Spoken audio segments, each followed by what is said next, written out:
আসসালামু আলাইকুম। হিসাব বিজ্ঞান ও গণিত টিচিং হোমের পক্ষ থেকে সবাইকে আন্তরিক শুভেচ্ছা ও অভিনন্দন।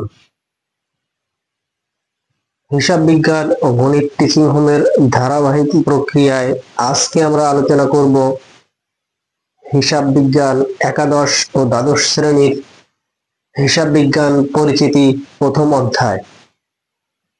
দেখো বন্ধুরা, আমি আজকে লিখে রেখেছি এখানে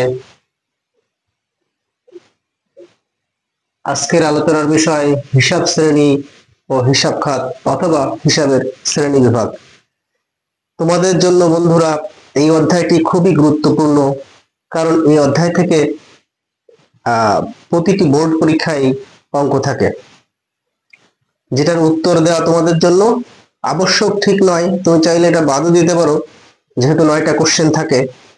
আমি মনে করি এই অধ্যায়টি তোমাদের জন্য খুব সহজ, যদি একটু মনোযোগ দিয়ে অঙ্কটা করা যায় বা বোঝা যায়। বন্ধুরা, এই অধ্যায়টি তোমাদের অনেকের কাছেই অনেক বেশি কঠিন লাগে, ক্রিটিক্যাল লাগে। আসলে কিন্তু এই অধ্যায়টি খুব সহজ। এই অধ্যায়ের এই হিসাব শ্রেণী, হিসাব খাত নির্ণয় করা খুবই সহজ। তো চলো বন্ধুরা, আজকে আমরা হিসাব খাত বা হিসাবের শ্রেণী ভাগ নিয়ে আমরা আলোচনা শুরু করি। দেখো বন্ধুরা, আমি আজকে আগেই লিখে রেখেছি বোর্ডে যে হিসাব হচ্ছে 5 প্রকার। হিসাব কত প্রকার? 5 প্রকার। দেখো, আমরা লিখে রেখেছি সম্পদ, দায়, আয়, ব্যয়, মালিকানা, সত্ত্ব। আমরা পর্ব 2-এ অর্থাৎ হিসাব বিজ্ঞান পরিচিতি, হিসাব বিজ্ঞান প্রথম পত্র পর্ব 2-এ আলোচনা করেছিলাম সম্পদ কি, দায় কি, আয় কি, ব্যয় কি, মালিকানা সত্ত্ব কি, এসব বিষয়গুলো নিয়ে কিন্তু আমি আলোচনা করেছিলাম। সম্পদ কি, দায় কি, আয় কি, ব্যয় কি, মালিকানা সত্ত্ব কি।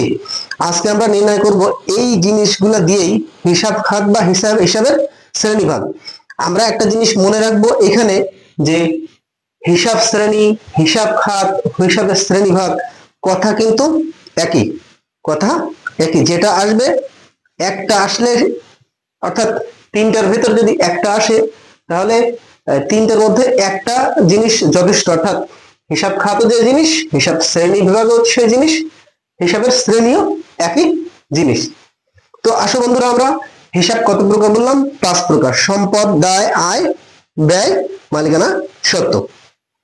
বন্ধুরা, এটাকে আমরা শর্ট করে আমরা বলতে পারি। শর্ট করে কি বলতে পারি? অর্থাৎ আদামা, আদামা। আর কি বলতে পারি? সব বলতে পারি। সব মনে হচ্ছে কি? সব মনে হচ্ছে ডেবিট জের, সব সম্পদ আর ব্যয়। সম্পদ মানে আমরা তো জানি স্থায়ী যে সম্পদ সব সময় ডেবিট জের প্রকাশ করে। আর ব্যয় মানে খরচ, যেটা ব্যবসা প্রতিষ্ঠানের জন্য খরচ, আমার জন্য খরচ, সেগুলো কি ব্যয় সবসময় আমরা জানি কি ডেবিট জের হয়। এই জন্য আমরা শর্টকাট লিখে রাখছি কি মনে রাখার জন্য, তোমার জন্য খুব সহজ হবে। সেটা কি? যে সব সব সময়, সব সবসময় কি হবে? ডেবিট জের। আর আদামা, আদামা হচ্ছে ক্রেডিট জের। আদামা কি জের? ক্রেডিট জের। আদামা হচ্ছে সবসময় ক্রেডিট জের হয়। আদামা মানে কি?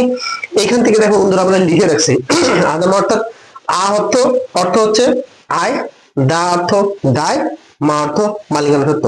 অর্থাৎ আয়, দায়, মালিকানা সত্ত্ব। তোমরা এভাবে মুখস্থ রাখতে পারো, আয়, দায়, মালিকানা সত্ত্ব। এরপর সব, সব মানে হচ্ছে সম্পদ আর ব্যয়। তো চলো বন্ধুরা, আমরা এই 5 প্রকার সম্পদ দিয়ে হিসাবের আমরা শ্রেণীভাগ বা হিসাব খাত নির্ণয় করে আজকে দেখাবো। আমরা একটা অধ্যায়ে চলে যাব, সরি একটা বোর্ড কোশ্চেন নিয়ে আমরা আলোচনা করব। তো আমরা শুরু করে দেখি কোন বোর্ডটা করতে পারি।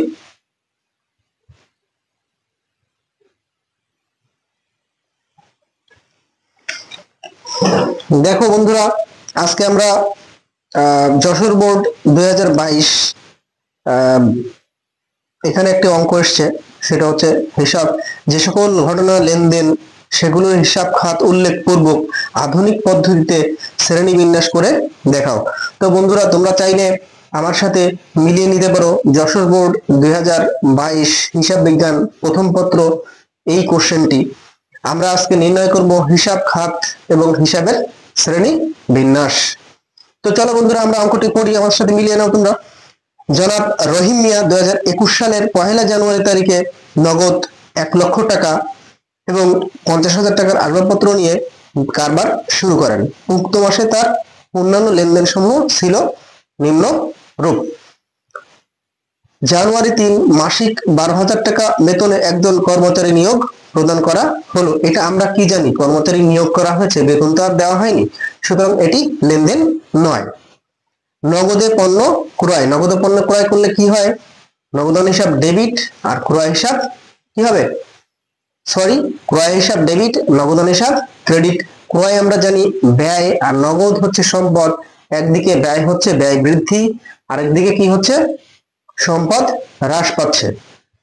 দেখো বন্ধুরা 15 তারিখে আছে ধারে পণ্য ক্রয়। ধারে পণ্য ক্রয় করলে কি হয়, ধারে ক্রয়ের সাথে কার সম্পর্ক, পাওনাদার বা প্রদেয় হিসাবের সাথে সম্পর্ক। আমরা তাহলে এখানে লিখতে পারি ক্রয় হিসাব ডেবিট, প্রদেয় হিসাব ক্রেডিট, অর্থাৎ ব্যয় বৃদ্ধি পেয়েছে আর দায়ও বৃদ্ধি পেয়েছে। আলমের নিকট পণ্য বিক্রয়, আমরা জানি কোনো নগদ যদি উল্লেখ না থাকে, নাম যদি উল্লেখ থাকে, সেটিকে আমরা বাকিতে বিক্রয় হিসেবে গণ্য করে থাকি। দেখো বন্ধুরা তাহলে জাবেদাটা কি হবে, দেনাদার বা প্রাপ্য হিসাব আলম, অর্থাৎ ব্র্যাকেটে আলম হিসাব ডেবিট আর বিক্রয় হিসাব ক্রেডিট। অর্থাৎ দেনাদার এখানে সম্পদ বেড়েছে আর বিক্রয় আয়, একদিকে আয়ও বেড়েছে, তাহলে প্রাপ্য হিসাব ডেবিট আর বিক্রয় হিসাব ক্রেডিট। নিজস্ব তহবিল থেকে রহিম মিয়া জীবন বীমা প্রিমিয়াম প্রদান করেন। নিজস্ব তহবিল থেকে যদি দেয়, সেটা কি ব্যবসা প্রতিষ্ঠানের জন্য কোনো প্রভাব পড়বে? পড়বে না। তাহলে এটাকে নিয়ে আমরা সমাধান করব না, কারণ এটা ব্যবসা সংশ্লিষ্ট কোনো কিছু নয়। দেখো বন্ধুরা এরপর কি বলেছে, 30 তারিখ কর্মচারীর বেতন প্রদান। আমরা জানি কি, বেতন দিলে বেতন হিসাব ডেবিট আর নগদান হিসাব ক্রেডিট, ব্যয় বৃদ্ধি এবং সম্পদ হ্রাস। তো চলো বন্ধুরা আমরা অঙ্কটি শুরু করি।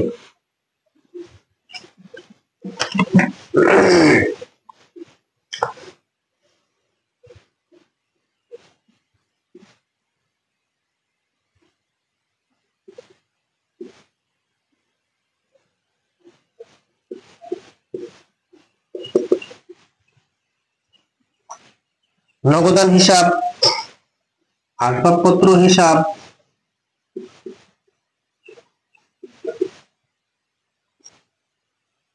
মূলধন হিসাব।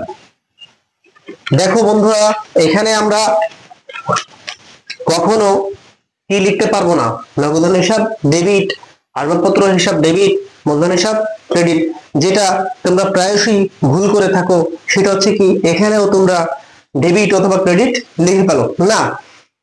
হিসাব শ্রেণী, হিসাব খাত নির্ণয় করার সময় এখানে কখনো ডেবিট অথবা ক্রেডিট লেখা যাবে না।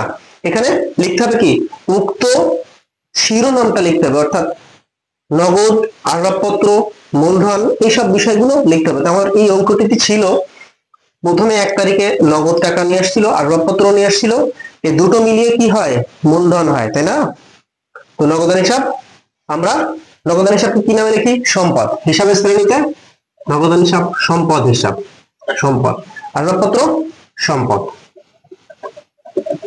মূলধন হিসাব কি হিসাব, দায় হিসাব বা মালিকানা সত্ত্ব। মালিকানা সত্ত্ব আমরা লিখবো, মালিকানা সত্ত্ব।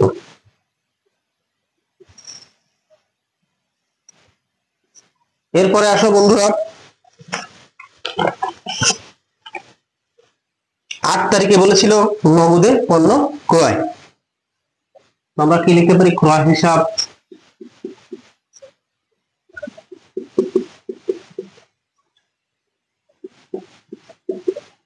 নগদান হিসাব। ক্রয় হিসাব ব্যয় আর নগদান হিসাব সম্পদ। এরপরে দেখো বন্ধুরা 15 তারিখে ধারে পণ্য ক্রয়। ধারে পণ্য ক্রয় করলে কি হয়, ক্রয় হিসাব আর প্রদেয় হিসাব, ক্রয় হিসাব, ব্যয় হিসাব, আর প্রদান হিসাব, দায় হিসাব। এরপরে আছে 18 তারিখে আলমের নিকট পণ্য বিক্রয়, তাহলে প্রাপ্য বা দেনাদার আলম হিসাব আর বিক্রয় হিসাব।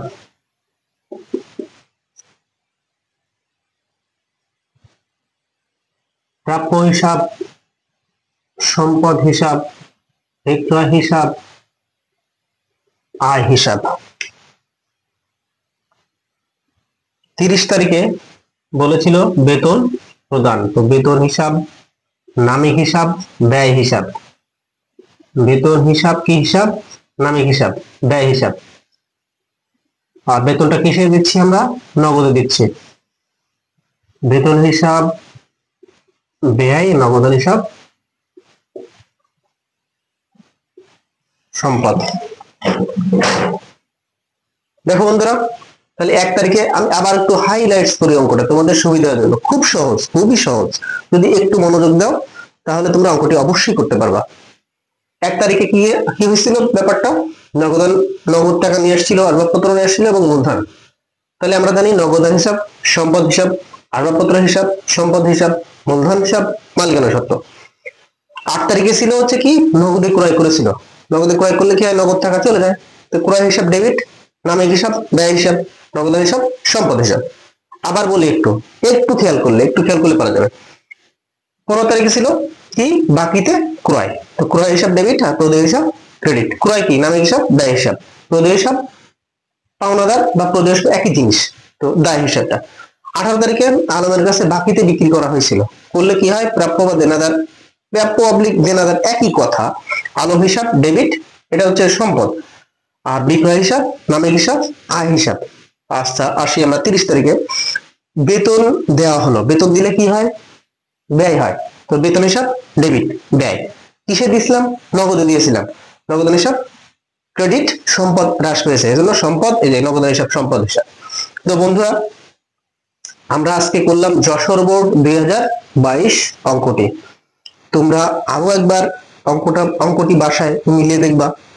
যদি কারো কোনো সমস্যা থাকে তাহলে অবশ্যই আমার কমেন্ট বক্সে কমেন্ট করে জানিয়ে দিবা যে আসলে এখানে স্যার বুঝতে পারিনি, তাহলে আমি অবশ্যই তোমাদেরকে কমেন্ট বক্সে উত্তরটা দিয়ে দিব।